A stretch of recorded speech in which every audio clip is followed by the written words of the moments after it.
Hello दोस्तों, मैं गौरी शंकर साहू आपके अपने परिवार मैथ्स एंड जी की मस्ती पर आपका स्वागत करता हूं।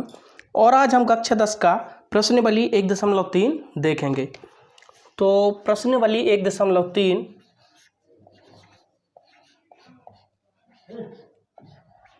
यहाँ से आपका एक क्वेश्चन आता ही है और यह बहुत अच्छे से समझना। 1.3 ठीक, 10th क्लास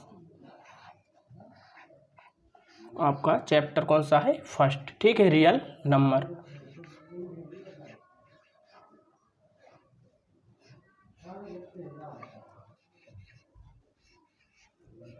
तो 1.3 में हम देखेंगे, आपको दिया हुआ है क्वेश्चन नंबर पहला कि सिद्ध कीजिए कि करणी 5 एक अपरिमेय संख्या है। यहाँ से आपके क्वेश्चन आते हैं, करणी 5 अपरिमेय संख्या है, सिद्ध कीजिए। करणी 7 अपरिमेय संख्या है, सिद्ध कीजिए। करणी 3 अपरिमेय संख्या है, सिद्ध कीजिए। तो आप केवल एक कोई भी क्वेश्चन सीख लें तो आप पर बाकी क्वेश्चन भी बन जाएंगे। तो जैसे कि आपको करणी 5 दिया हुआ है, फिर कहीं करणी 7 कर दें, करणी 3 कर दें, कैसा करना है हम सबसे पहले देखें। आपको क्वेश्चन दिया हुआ है नंबर पहला कि सिद्ध कीजिए कि, क्वेश्चन क्या है आपका कि सिद्ध कीजिए कि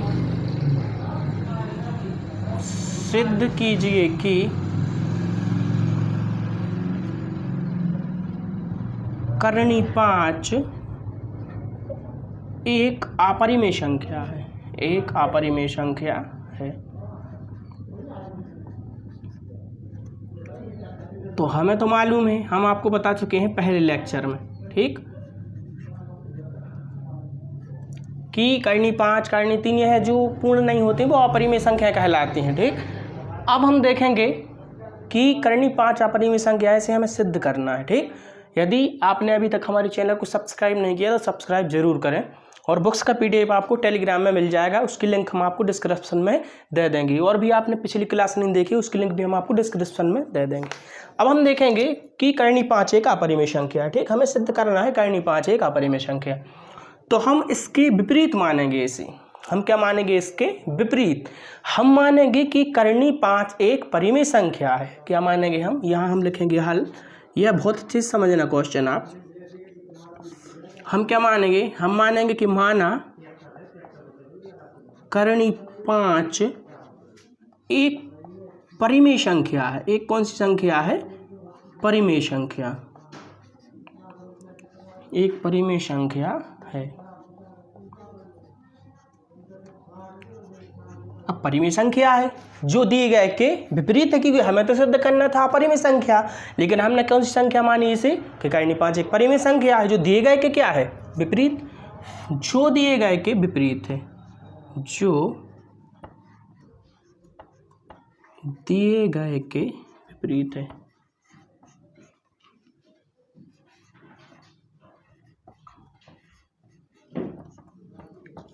अब हम देखेंगे, यदि हमने करणी 5 को एक कौन सी संख्या माना? परिमेय संख्या। तो परिमेय संख्या अंश बटे हर के रूप में होती है, तो करणी 5 भी किसके बराबर होगी? तब करणी 5 बराबर अंश बटे हर। अब अंश बटे हर को हम क्या मान लें? P बटे Q। क्या मान लिया हमने? P बटे Q। आप A बटे B भी मान सकते हैं। ठीक, जहां आपका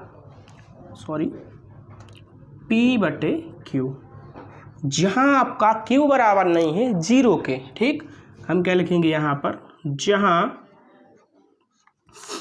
Q बराबर नहीं है 0 के। Q का मतलब अंश क्या है? यह क्या है? हर।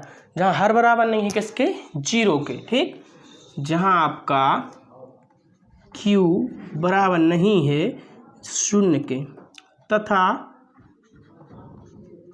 P व Q सहअभाज्य पूर्णांक हैं, सहअभाज्य पूर्णांक हैं। सहअभाज्य क्या है? पूर्णांक है। यह है आपका मुख्य, इतना आपको लिखना है। अब हम समझेंगे Q बराबर 0 के क्यों नहीं है और P व Q सहअभाज्य पूर्णांक है, तो क्या कहलाते हैं? सहअभाज्य पूर्णांक। पहले हम देखें Q बराबर 0 के नहीं है। मान लो यदि यहाँ पर नीचे 0 हो जाता, Q अगर 0 के बराबर होता तो नीचे 0 हो जाता, तो पहले ही अपरिमेय संख्या हो जाती। क्योंकि अगर किसी भी संख्या, मान लो यहाँ पर लिखा हुआ है 5/0, 8/0, किसी भी संख्या में 0 का यदि हम भाग दें तो वह क्या हो जाता है? अनंत। और यह कौन सी संख्या हो जाती है? एक अपरिमेय संख्या। ठीक, अब हम देखते, लेकिन अगर q बराबर हमारा 0 के नहीं है तो 0 के नहीं बराबर तो और कोई भी संख्या होगी। अब अगर हम 0 में भाग देंगे तो 0 आएगा, लेकिन 0 से भाग देंगे तो कितना आता है, 1 आता है। ठीक, अब हम सहभाज्य पूर्णांक देखें। मुख्य है आपका सहअभाज्य पूर्णांक। तो सहभाज्य पूर्णांक क्या कहलाता है, मान लो यहाँ पर लिखा हुआ है 8/16। ठीक, अभी तो यह कट रहे हैं, 2 से 8 कट जाएगा, 2 से 16 कट जाएगा, 4 से 8 कट जाएगा, 4 से 16 कट जाएगा, 8 से 8 कट जाएगा, 8 से 16 कट जाएगा। तो हम काटेंगे 8 एकम 8, 8 दूनी 16, एक दूसरे से यह कट रहे हैं। ठीक, लेकिन अब जो 1/2 आया यह स्वयं केवल 1 से कटेगा और उसी संख्या से, जैसे नीचे 2 आया तो 2 से भी कटेगा और 1 से कटेगा और किसी संख्या से नहीं कटेगा। ठीक, अभी तो हमने देखा 8/16 यह सहअभाज्य पूर्णांक नहीं था, क्योंकि यह 2 से कट जाएगा, 4 से कट जाएगा। लेकिन जो 1/2 प्राप्त हुआ हमें, तो यह केवल 2 से कटेगा और 1 से कटेगा और 1 केवल 1 से ही कटेगा। मान लो यहाँ पर होता 3/5, तो 3 से कटता, 5 से कटता और 1 से कटता। अब 1 से तो हर कोई संख्या कट जाएगी, लेकिन जो आपस में कटते नहीं, केवल एक दूसरे से ही कटेंगे। जैसे 5 से 5, 3 से 3 और 1 से कटेंगे, तो यह कौन सी संख्या हो जाएगी, आपका सहअभाज्य पूर्णांक। तो आप समझ चुके हैं कि जो एक दूसरे से कटें, और अगर यह एक दूसरे से ना कटें तो सहअभाज्य पूर्णांक, और अगर कट जाते तो फिर सहअभाज्य पूर्णांक नहीं होते। तो ये 3 से कटेगा और 1 से, 5 से कटेगा और 1 से, तो यह सहअभाज्य पूर्णांक होंगे। अब मान लो ये एक संख्या लिखी होती यहाँ 5 या 15/25, क्या हम इसे कह सकते हैं सहअभाज्य पूर्णांक है? नहीं कह सकते, क्योंकि ये 5 से कट जाएगा, यह भी 5 से कट जाएगा। ठीक, तो सहअभाज्य पूर्णांक आप समझ चुके होंगे कि जो स्वयं से कटे और केवल 1 से कटे और किसी संख्या से ना कटे, वह सहअभाज्य पूर्णांक कहलाएंगे। ठीक, अब हम देखें, और सह यानी इसका मतलब अंश बटे हर में हो। ठीक, तो अब हम देखेंगे इसके बाद हम क्या करना है। दोनों पक्षों का वर्ग करने पर क्या कर देंगे हम, दोनों पक्षों का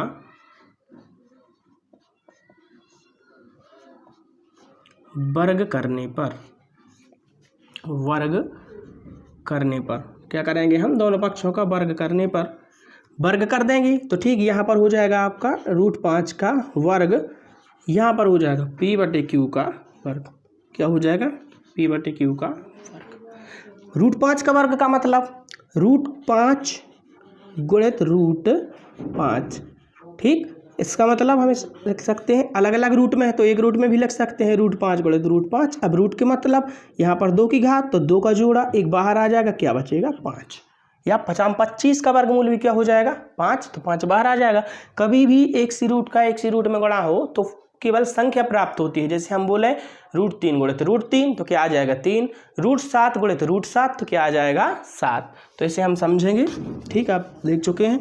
अब यहाँ हम क्या करेंगे, यहाँ तो आपका क्या आ जाएगा, 5 बराबर p का वर्ग बटे q का वर्ग, p का वर्ग बटे q का वर्ग। ठीक, अब हम यहाँ से देखेंगे इसका यदि किस में गुणा हो जाए, 5 में, तो 5q का वर्ग बराबर क्या हो जाएगा, p का वर्ग।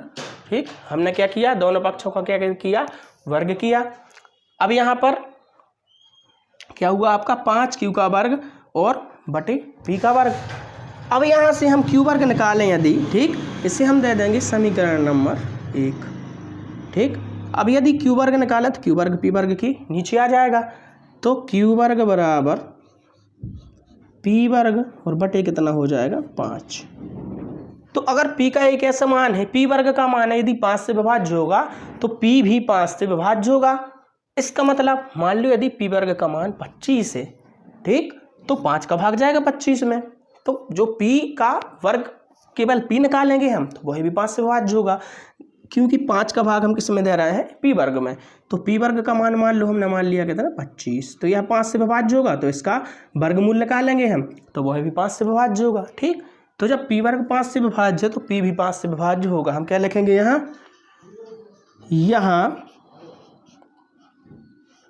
p वर्ग 5 से विभाज्य है, यहाँ p वर्ग 5 से क्या है, विभाज्य है।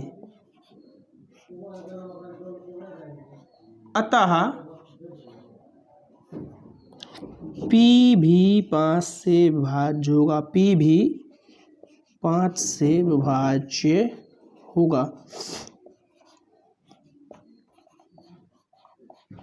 इसे हम दे देंगे स्थिति नंबर 1, इसे हम दे देंगे स्थिति नंबर 1। ठीक, स्थिति नंबर हमने इसे दे दिया फर्स्ट। अब आप समझ चुके होंगे कि P वर्ग 5 से विभाज्य, तो P भी 5 से विभाज्य होगा। तब P 5 से विभाज्य होगा तो P का एक गुणनखंड कम से कम क्या होना चाहिए? 5। जब तो 5 से विभाज्य होगा, यदि 5 ना हो P का गुणनखंड तो 5 से विभाज्य कैसे होगा? अब मान लो यदि P वर्ग लिखा हुआ है यहाँ पर और बटे आपका क्या लिखा हुआ है? 5। हमने क्या माना कि P वर्ग 5 से क्या है? विभाज्य, तो P भी 5 से विभाज्य होगा। लेकिन 5 से विभाज्य कब होना चाहिए? जब P का एक गुणनखंड क्या होना चाहिए? 5। मान लो यहाँ 35 लिखा होगा, 25 लिखा होगा, 75 लिखा होगा, तभी तो ये 5 से विभाज्य होगी। और इनका एक गुणनखंड कम से कम 5 × 7, 5 × 7 35, 5 × 5 50 25, यहाँ पर हम कर देंगे 25 3 5 × 5 × तो यह हमारे इनमें कम से कम P का एक गुणनखंड क्या होना चाहिए? 5। ठीक, तो हम क्या मान लेंगे? P बराबर हमने क्या मान लिया? 5m। ठीक, जहाँ m क्या है? एक पूर्णांक, जहाँ m एक पूर्णांक है। पूर्णांक, अब पूर्णांक का मतलब आप समझ चुके होंगे। पूर्णांक यानी कोई भी अंक हो सकता है। हमने क्या माना? P बराबर 5 और m हमने इसलिए लिख दिया क्योंकि और दूसरा मान कुछ भी हो सकता है यहाँ पर m के स्थान पर। जैसे 35 होगा तो 5 × 7 होगा, 25 होगा तो क्या होगा? 5 × 5 होगा। तो एक पूर्णांक तो हमने क्या ले लिया यहाँ P का मान 5, क्योंकि कम से कम एक गुणनखंड तो P का क्या होना चाहिए? 5। लेकिन दूसरा कोई भी हो सकता है तो हमने क्या मान लिया? m, जहाँ m क्या है? पूर्णांक, कोई भी मान हो सकता है। ठीक, तो इसके बाद हम देखें P का हमें जो मान हमें ज्ञात हुआ वह मान हम कहाँ रख देंगे? समीकरण नंबर 1 में। तो P का मान समीकरण 1 में रखने पर। ठीक, अब इसके बाद हम यहाँ कर दे रहे हैं, तो P का मान समीकरण 1 में रखने पर, P का मान समीकरण 1 में रखने पर, यह क्वेश्चन बहुत अच्छे से समझना आप लोग। P का मान समीकरण 1 में रखने पर अब हम रख देंगे। तो समीकरण 1 में Q वर्ग बराबर दिया हुआ है 5Q वर्ग बराबर P वर्ग, तो 5Q वर्ग बराबर P वर्ग, यह हमें दिया हुआ है समीकरण 1। अब हम यहाँ देखें 5Q वर्ग और P का मान तो हमें कितना पता है? 5m, लेकिन यहाँ तो P वर्ग है तो हम 5m का भी क्या कर देंगे? वर्ग कर देंगे। ठीक, 5m का वर्ग, तो 5Q का वर्ग, 5m का वर्ग का मतलब 5 का भी वर्ग, m का भी वर्ग, 5m कितना हो जाएगा? 25, m का वर्ग m वर्ग ही रहेगा। ठीक, यहाँ 5 गुणा में है, गुणा की संख्या कहाँ आती है? बटे में। हम बता चुके आपको, धन की संख्या ऋण में जाती है बराबर की, भाग की गुणा में, गुणा की भाग में। तो यहाँ बचेगा आपका Q वर्ग बराबर 25m वर्ग बटे क्या हो जाएगा? 5। तो Q वर्ग बराबर कितना हो जाएगा? 5 से कट जाएगा 5m वर्ग। अब हम m वर्ग का मान निकाल लें तो m वर्ग Q के बटे में 5 आ जाएगा। ठीक, तो m वर्ग बराबर क्या हो जाएगा? Q का वर्ग बटे क्या आ जाएगा? 5। ठीक, या हम यहाँ लिख सकते थे Q वर्ग बटे 5 बराबर m वर्ग, या m वर्ग बराबर कुछ भी कर सकते हैं दोनों साइड। ठीक, अब हम देखेंगे Q वर्ग 5 से विभाज्य, जैसे यहाँ पर P वर्ग 5 से विभाज्य था, इसी प्रकार Q वर्ग भी 5 से विभाज्य, तो Q भी 5 से विभाज्य होगा। यही कंडीशन लिखेंगे हम। चूंकि Q वर्ग 5 से, यहाँ स्पेस कम है इसलिए हम बहुत छोटे शब्द लिख रहे हैं। Q वर्ग 5 से विभाज्य है, विभाज्य का मतलब जिसमें भाग जाए, अतः Q भी 5 से विभाज्य होगा। इसे हम दे देंगे स्थिति नंबर 2। आपको यह दिख रहा है? एक बार हम चेक कर लें।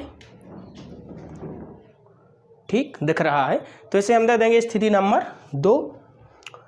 अब हमारा स्थिति नंबर 1 और स्थिति नंबर 2 पी वर्ग भी 5 से विभाज्य, पी भी 5 से विभाज्य, क्यू भी 5 से विभाज्य, यानी पी और क्यू में 5-5 का दोनों में भाग जा रहा है, तो सहभाज्य पूर्णांक तो हो ही नहीं सकते, क्योंकि सहभाज्य पूर्णांक में तो केवल हमने बताया था उसी संख्या का भाग जाएगा और किसी संख्या का भाग नहीं जाएगा। तो हम क्या लिख सकते हैं यहाँ, इसके बाद हम यहाँ पर लिख देंगे स्थिति 1/2 से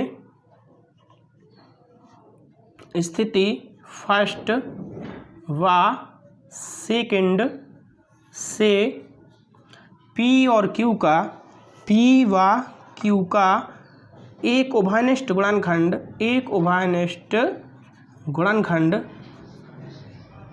एक उभयनिष्ठ गुणनखंड 5 आता है। उभयनिष्ठ गुणनखंड क्या आता है, 5 आता है।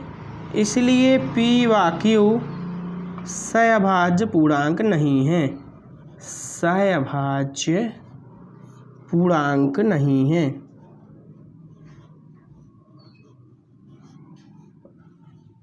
सहभाज्य पूर्णांक नहीं है।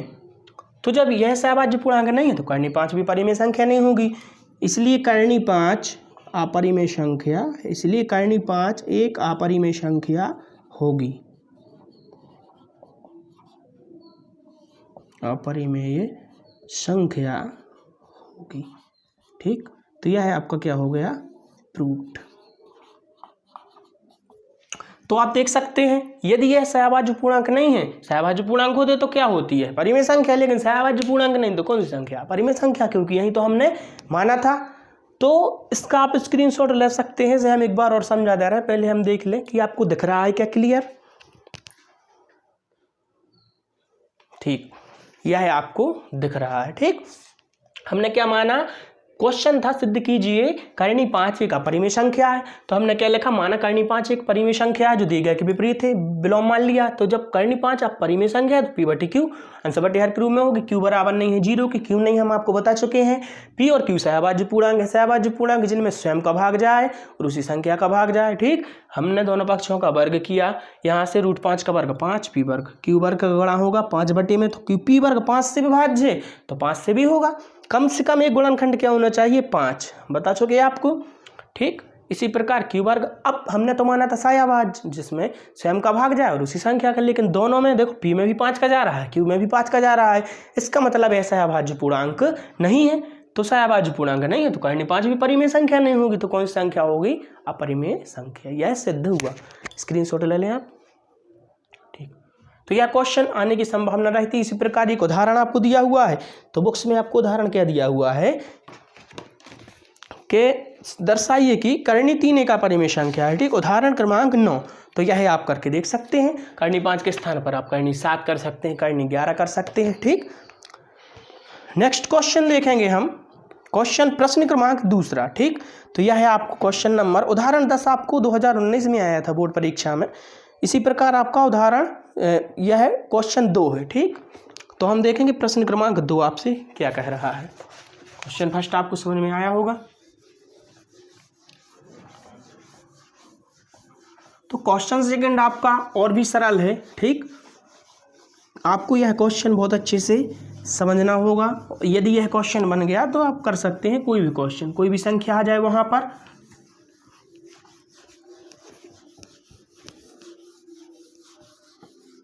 ठीक, नेक्स्ट क्वेश्चन दिया हुआ है आपको कि सिद्ध कीजिए कि 3 धन 2 कर्णी 5 एक अपरिमेय संख्या है। 3 धन 2 कर्णी 5, अब क्वेश्चन आपको दिया है 3 धन 2 कर्णी 5।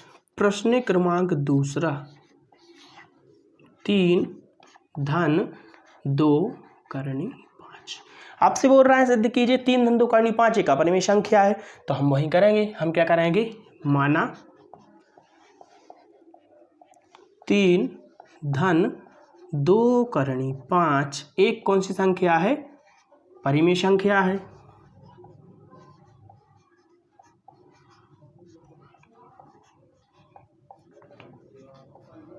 जो दिए गए के क्या है, विपरीत है, जो दिए गए के विपरीत है, जो दिए गए के विपरीत है। अब दिए गए के विपरीत का मतलब क्या है, यह बोल रहे हैं कि अपरिमेय सिद्ध कीजिए, हम लिख रहे हैं परिमेय संख्या। जब परिमेय संख्या है तब क्या होगा, 3 धन 2√5 बराबर होगा अंश बटे हर। परिमेय संख्या अंश बटे हर के रूप में होती है। अब हम मान ले रहे हैं ए बटे बी, हम पी बटे क्यू भी मान सकते थे, ए बटे बी भी मान सकते हैं, एक्स बटे वाई भी मान सकते हैं। और जहां आपको भाषा तो वही लिखनी है जहां ए और बी क्या है सहभाज्य, जहां बी बराबर नहीं है 0 के, ठीक। उसमें हमने क्यू पी बटे क्यू था, क्यू बराबर नहीं था 0 के, एवं ए और बी सहभाज्य पूर्णांक हैं। ए और बी क्या है सहभाज्य पूर्णांक, ए और बी सहभाज्य पूर्णांक हैं।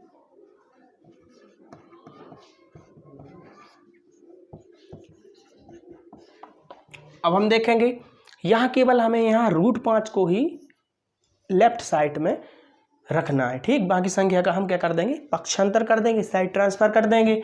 तो यहाँ देखें जो पहले धन की संख्या है उस साइड जाएगी, माइनस में हो जाएगी, ठीक। तो करनी 3, यहाँ जो 3 है कुछ नहीं प्लस में है, तो प्लस का उस साइड माइनस हो जाएगा। यहाँ पर बचेगा 2√5 बराबर ए बटे बी, और 3 उस साइड जाएगा तो माइनस का हो जाएगा। अब 2√5 एलसीएम आ जाएगा आपका बी, इसके बटे कुछ नहीं तो इसके बटे क्या होगा कम से कम 1, ठीक। तो बी से बी में भाग देंगे, इसका इसमें भाग देंगे और इसमें गुणा कर देंगे। बी का बी में भाग, बी से बी कट जाएगा, 1 आएगा, 1 का ए में करेंगे, 1 का ए में करेंगे, ए आएगा ऋण। 1 का भाग बी में देंगे, बी बार जाएगा, और बी का 3 में करेंगे, कितना हो जाएगा 3b। यह हमने समझने के लिए लिखा था, ठीक। अब हम √5 यहाँ पर बचेंगे, गुणा में है 2, गुणा की संख्या, भाग में बटे में, तो √5 यहीं रहेगा आपका बराबर ए ऋण 3b बटे बी, और 2 आएगा गुणा में, तो यहाँ गुणा हो जाएगा बी में, तो 2 भी हो जाएगा। यहाँ ए और बी क्या है, पूर्णांक है, ठीक। ए और बी क्या है, पूर्णांक। तो पूर्णांक का मतलब कोई भी यहाँ पर हम एक संख्या रख दें, मान लो हमने 2 रख दिया, 4 रख दिया, ठीक, कुछ भी रख दें हम, तो यह एक परिमेय संख्या हो जाएगी, ठीक। तो हम क्या करेंगे, यहाँ ए व बी पूर्णांक हैं, ठीक। इसलिए ए ऋण 3b बटे 2b एक परिमेय संख्या होगी, एक परिमेय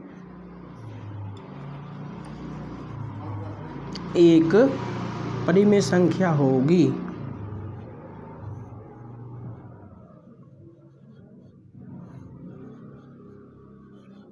जब यह परिमेय संख्या होगी तो इसके बराबर में √5 भी परिमेय संख्या होगी, तब √5 भी या करणी 5 भी एक परिमेय संख्या होगी।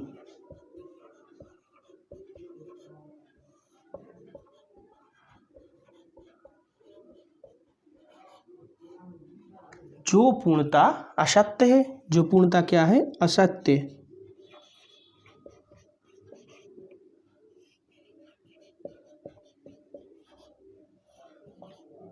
क्योंकि करणी 5 तो एक अपरिमेय संख्या है, हम सिद्ध भी कर चुके हैं और हम जानते भी थे, ठीक। जो कि पूर्णता असत्य है, क्योंकि करणी 5 एक अपरिमेय संख्या है, एक अपरिमेय संख्या है। तो करणी 5 अपरिमेय संख्या है, ठीक। तो यह 3 धन 2√5 भी एक कैंस संख्या होगी, अपरिमेय संख्या। तब 3 धन 2√5 भी एक अपरिमेय संख्या होगी।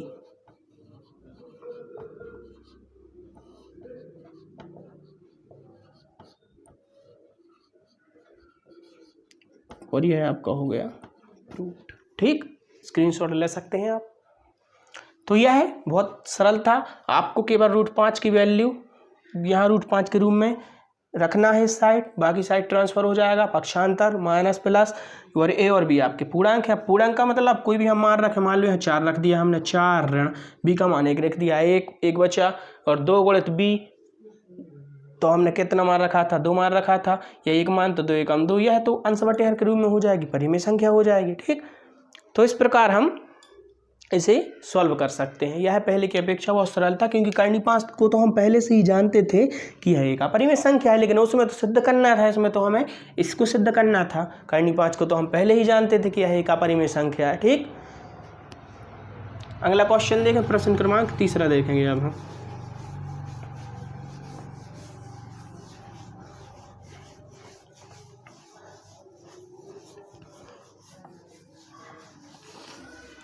प्रश्न क्रमांक 3 आपको दिया हुआ है। प्रश्न क्रमांक 3 में भी 3 क्वेश्चन दिए हुए हैं आपको। ठीक, तो प्रश्न क्रमांक 3 में भी 3 क्वेश्चन दिए हुए हैं। पहला क्वेश्चन आपको दिया हुआ है कि सिद्ध कीजिए कि 1/√2 एक कौन सी संख्या है, अपरिमेय संख्या।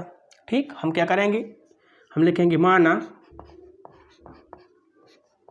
1/√2 एक परिमेय संख्या है। एक कौन सी संख्या है, परिमेय संख्या।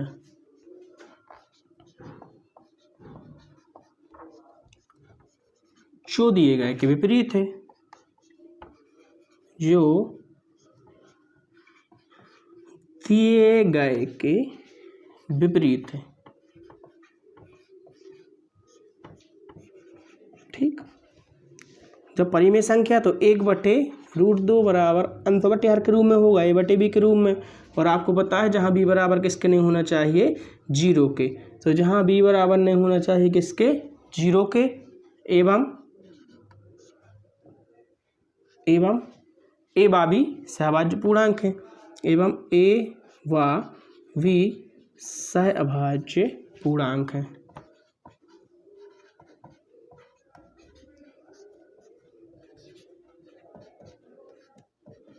क्या है, सहअभाज्य पूर्णांक है। कुछ नहीं, बी का गुणा 1 में होगा, 3 गुणा हो जाएगा, बराबर √2 का ए में होगा। ठीक, तो √2 एकम √2। कुछ नहीं, क्वेश्चन बन चुका है पहले जैसा। दोनों पक्षों का क्या कर देंगे हम, वर्ग।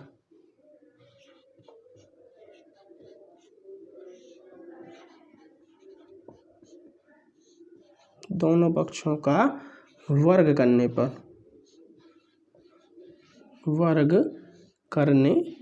पर, ठीक, तो क्या हो जाएगा यहाँ, बी वर्ग बराबर √2 ए पूरे का वर्ग। बी वर्ग बराबर क्या हो जाएगा, √2 का वर्ग क्या हो जाएगा, 2। आपको पता है √2 गुणित √2 4, 4 का वर्गमूल क्या हो जाएगा, 2, ए का वर्ग। यहाँ 2 बटे में आ जाएगा, तो बी वर्ग बटे कितना हो जाएगा, 2। इसे हम दे देंगे स्थिति या समीकरण 1 बराबर बचेगा यहाँ ए वर्ग। बी वर्ग 2 से विभाज्य, तो बी भी 2 से विभाज्य हो गए। हम कर चुके हैं पहला क्वेश्चन, तो हम लिखेंगे बी वर्ग 2 से विभाज्य,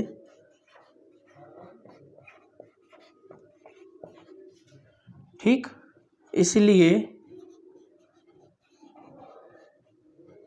बी भी 2 से विभाज्य होगा।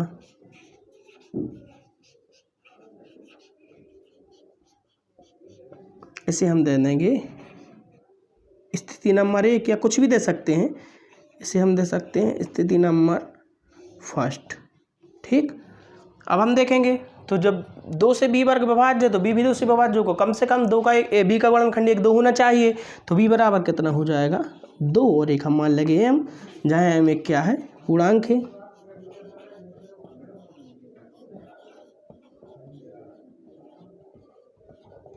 अब बी का मान समीकरण 1 में रखने पर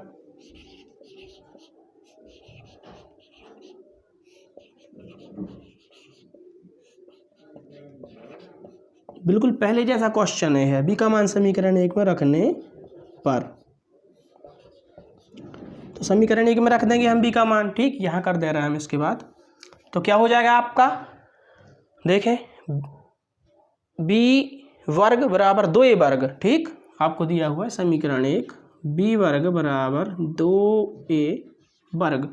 अब बी वर्ग, तो बी का मान आपका 2m है, तो बी वर्ग का मान क्या हो जाएगा, 2m का वर्ग बराबर 2a का वर्ग।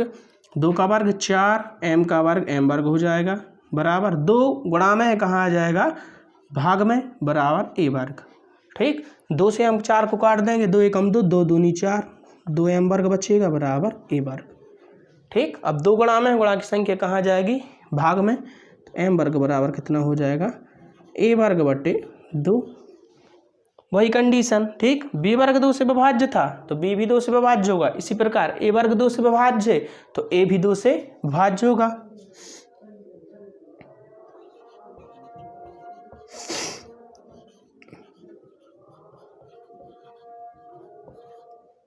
इसलिए a भी 2 से विभाज्य होगा, a भी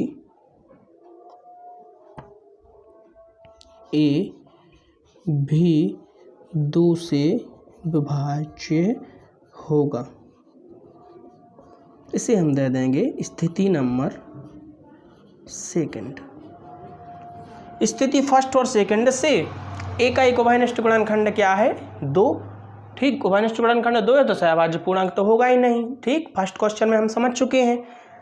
तो यहाँ पर हम लिख सकते हैं स्थिति फर्स्ट व सेकंड से, क्या लिखेंगे हम, स्थिति फर्स्ट व सेकंड से, ठीक, स्थिति फर्स्ट व सेकंड से यहाँ कर दे रहे हैं अब हम। ठीक, स्थिति फर्स्ट व सेकंड से ए और बी का एक उभयनिष्ठ गुणनखंड, ए और बी का, ठीक, इसके बाद यहाँ कर दे रहे हैं हम ए और बी का एक उभयनिष्ठ गुणनखंड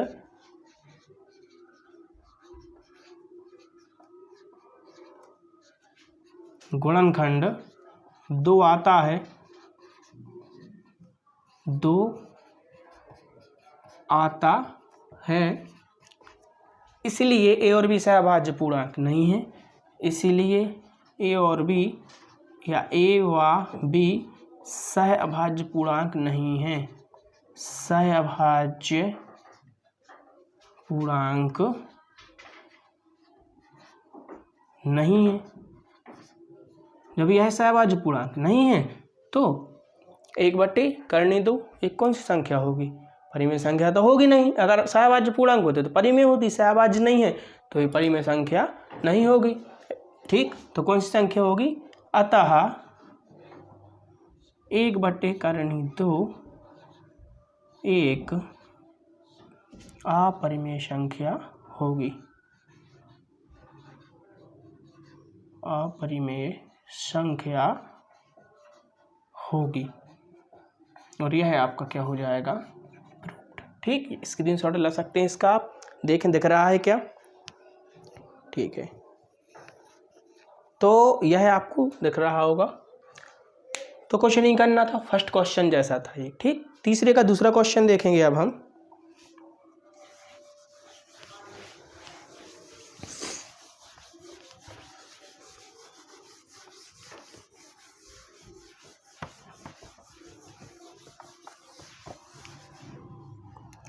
तो इसी का हम सेकंड क्वेश्चन देखेंगे अब। तो इसका सेकंड क्वेश्चन क्या दिया हुआ है आपको कि सिद्ध कीजिए 7√5। क्या दिया हुआ है, इसी का दूसरा 7√5 एक अपरिमेय संख्या है। हम क्या करेंगे, माना 7√5 एक परिमेय संख्या है।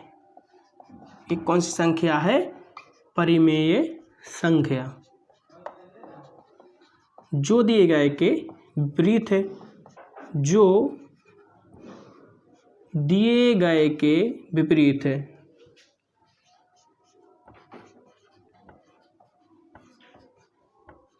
ठीक, जब परिमेय संख्या होगी तब 7√5 बराबर क्या होगा, a/b अंश बटे हर, जहाँ b बराबर किसके नहीं होगा, 0 के, तथा या एवं a और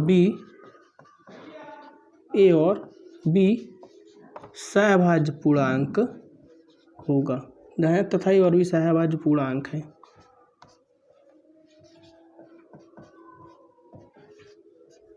पूर्णांक, ठीक। अब हम देखेंगे √5 को यही रखने दें, 7 नीचे चला जाएगा।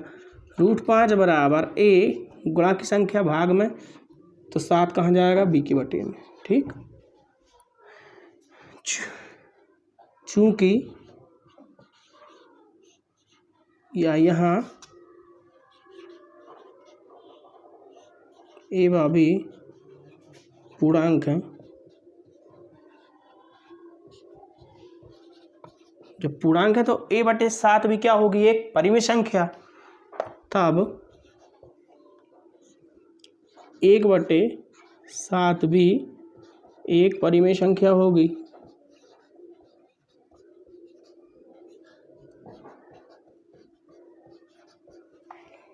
एक परिमेय संख्या होगी। 7 बटे तो 7 a बटे 7 भी एक परिमेय संख्या होगी, तो इसके बराबर √5 भी एक परिमेय संख्या होगी। तब √5 भी एक परिमेय संख्या होगी।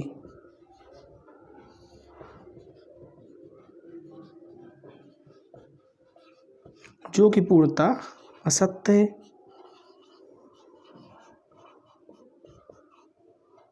जो कि पूर्णतः असत्य है। ठीक, जो कि पूर्णतः असत्य क्यों है, क्योंकि √5 तो एक अपरिमेय संख्या है। क्योंकि करणी 5 एक अपरिमेय संख्या है।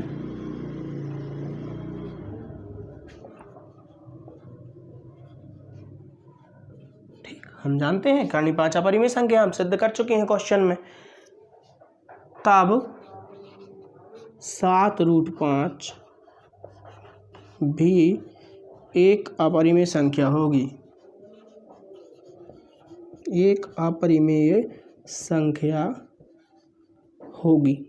और यह आपका हो गया प्रूव्ड। स्क्रीनशॉट ले सकते हैं इसका आप।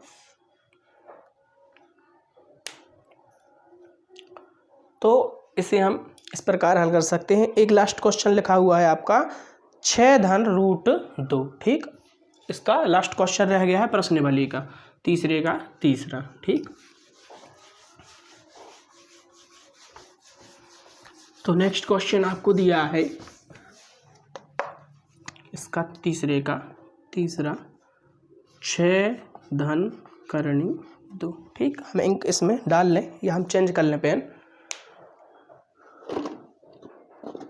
ठीक है, तो आपको दिया हुआ है 6 प्लस करणी 2। हम क्या करेंगे, माना 6 प्लस √2 एक कौन सी संख्या है, परिमेय संख्या। एक परिमेय संख्या है।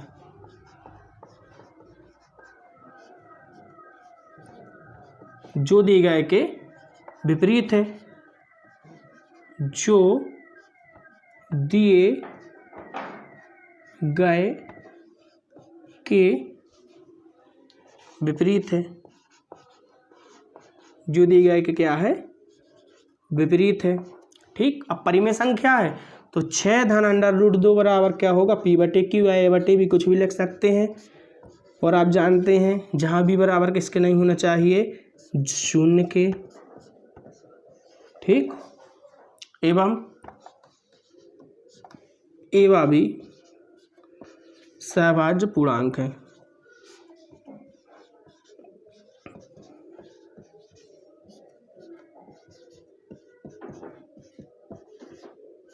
सहभाज्य पूर्णांक है। ठीक, यहाँ और भी क्या है, सहभाज्य पूर्णांक। अब हम देखेंगे यहाँ प्लस की संख्या उस साइड माइनस में हो जाएगी, 6 धन का है माइनस हो जाएगा। यहाँ बचेगा के बार √2 बराबर a बटे b माइनस के 6। √2 बराबर a बटे a माइनस b का 6 में गुणा हो जाएगा 6b बटे b हम जब एलसीएम लेंगे। ठीक, तो यहाँ a ऋण 6b बटे b एक क्या है, पूर्णांक है। यहाँ a माइनस 6b और बटे b एक पूर्णांक है। ठीक, एक क्या है, यहाँ a और b क्या है, एक पूर्णांक। यहाँ a वह भी एक पूर्णांक है, अतः a-6b/b एक परिमेय संख्या होगी, एक परिमेय संख्या होगी।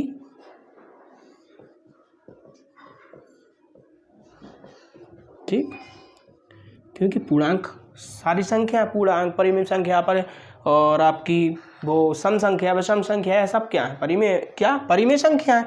मान लो पूर्ण संख्या है, 0 से स्टार्ट होती हैं। ठीक, तो 1 2 3 4 यह सब क्या है, कुछ बट्टे में नहीं है तो बट्टे में 1 होना चाहिए, क्योंकि b बराबर 2 किसके, 0 के माना है हमने। ठीक, एक परिमेय संख्या होगी। जब यह परिमेय होगी तो यह भी परिमेय होगी, तब √2 भी एक परिमेय संख्या होगी।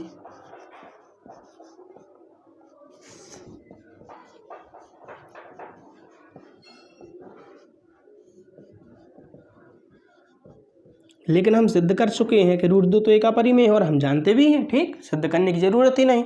तब √2 भी एक परिमेय संख्या होगी, जो कि पूर्णतः सत्य है।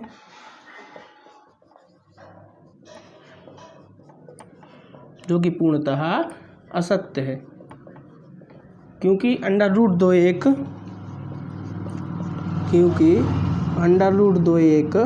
अपरिमेय संख्या है।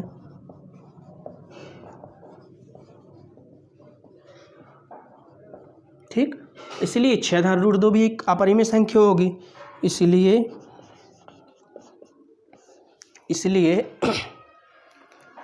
6 धन √2 भी एक अपरिमेय संख्या होगी।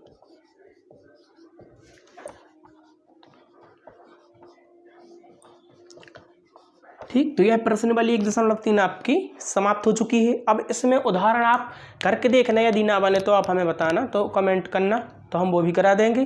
ठीक, यदि आपको समझ में आ रहा है तो कृपया चैनल को सब्सक्राइब जरूर करें, शेयर करें। ठीक है, ज़्यादा से ज़्यादा। मिलते हैं नेक्स्ट वीडियो में 1.4 के साथ। ठीक, अभी के लिए जय हिंद, जय भारत।